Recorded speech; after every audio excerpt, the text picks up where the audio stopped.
A year ago today, well, a year ago within a month, I made what went down as one of the biggest videos on my channel. What the Wii U did better than the Switch. It was the most viewed video on my channel for month after month.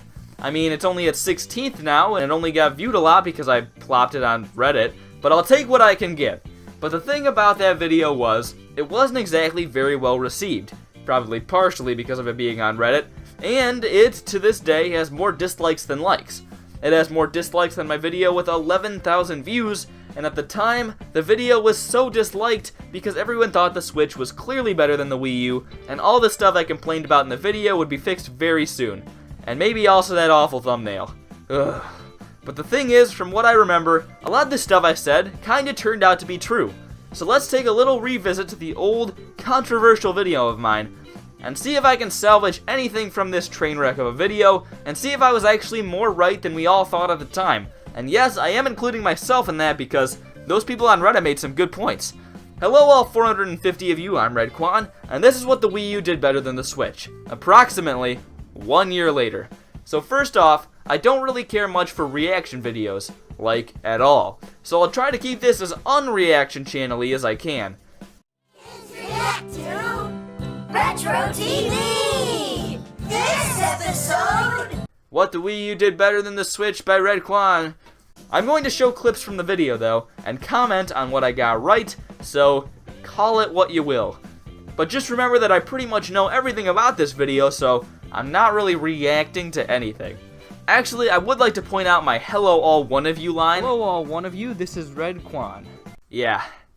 The Switch is great, and the portability of the system is one of the best features a console has ever had. Whoa, wait, not so fast, you.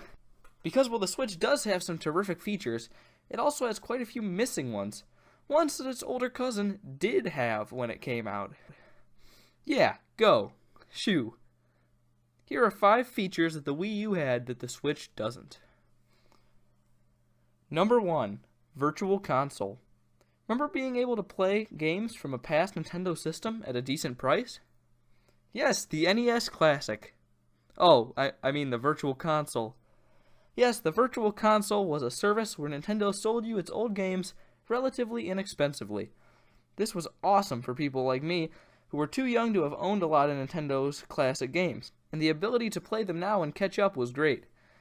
The Switch was rumored to have GameCube Virtual Console in addition to the past service, but we got nothing. Way to get my hopes up. Sheesh. So my first point here is about the Virtual Console, which I think at the time seemed like a sort of petty thing to complain about because we all expected it at some point or another, but I was just talking about how it was a no-show up to that point while the Wii U had it early on. But looking back, I actually brought up a problem that turned out to be a lot more important than I expected. I still think the Switch not having a Virtual Console is one of the biggest flaws of the system. Like, that aspect is one of my favorite parts of the Wii and Wii U, and it really should be on the Switch as far as I'm concerned. I actually got that pretty spot on, I think. Number 2. The Daily Log. Exciting. Well, maybe not for most people, but I love the Daily Log. It was just so fun to see what you spent time on and get intense depression after realizing you just played 15 hours of Mario Kart on Tuesday. Yeah. The Switch does have an approximate total time played on each game feature, but it is so much less in depth than the Daily Log, and I miss it. My second point in the video is about the Daily Log feature. Besides me wanting to die, this part also stands pretty true. The Switch does not have a Daily Log. I mean, to be fair, it doesn't really matter, but well, I liked it. The Switch does have that how long you've played such and such game within 5 hours thing, which is better than nothing, and it had that when the video came out too. And I think the Parental Controls app has some similar functions, but still, the Wii U system was easier, more in-depth, and less clunky. I used to have a lot of fun rummaging through the daily logs. This wasn't one of my bigger points, but it is kind of funny that it also is still true, because the people who watched at the time were pretty convinced that the daily log or some equivalent feature was going to happen sometime in the near future, and it really never happened. So score 2 for Redkwan, and I just realized that this video is probably a lot more about me going through a list of old complaints that are now justified, and it probably looks pretty bad. So just so you know, I definitely don't think this makes me hip, at all. I'm wrong on pretty much everything. The only reason I'm even making this is because I got something right for once, so Now back to your regularly scheduled gloating. 3. Applications. Yes, you can access YouTube and Netflix and the internet from a whole host of devices, but I always found it convenient to turn on the Wii U for some video games and be able to keep it on for some videos. It even had its own TV type thing called TV2. Oh, TV? Like Wii? Wow, that's not a very good name. My number 3 point is the applications. Stuff like YouTube, Netflix, and whatever else were on the Wii U but never came to the Switch. The Switch has ended up getting a few applications since, but it's still missing a ton of them. The people on Reddit didn't even really say that this was going to be fixed really soon. They just kind of said that nobody cares about watching YouTube on a video game console anyway, and based on my analytics, I'd say they're right.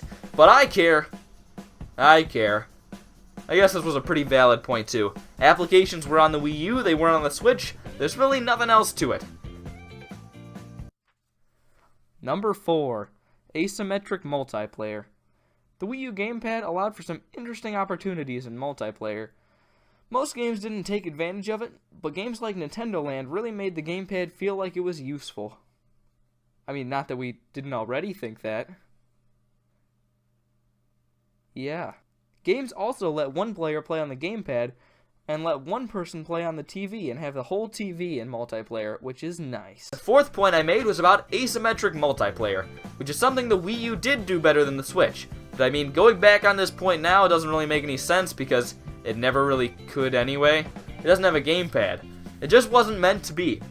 And honestly, if there's one of these points that goes against me in the present day, it's probably this because, like, the Wii U having like 5 types of controllers is probably a way bigger downfall than the benefit of asymmetric multiplayer can make up for. So yeah, the Switch doesn't have the games where you play on different screens because it has one screen. Crazy concept, Redkwan. You really brought a lot to the table there. Also, here's another example of me taking a super long pause before saying the next thing. Maybe I should try that again. Sometime. Number 5. Miiverse. Miiverse was a really cool idea. People could talk with other Wii U owners about their favorite games. Miiverse posts also appeared in some other games, which was a nice touch that connected the game to the community. Oh, and you could make great drawings. Yeah. So, yeah. The Switch is great, but it isn't perfect, and in fact, the Switch can improve if it takes some lessons from the old Wii U. Thanks for sticking this one out, and if you like this video, come back sometime. The last part of this video is about Miiverse. Miiverse was a pretty cool video game-centric forum and hub and social media site, or whatever you want to call it. It was set up in a really unique way, and I think it was one of the big successes of the platform.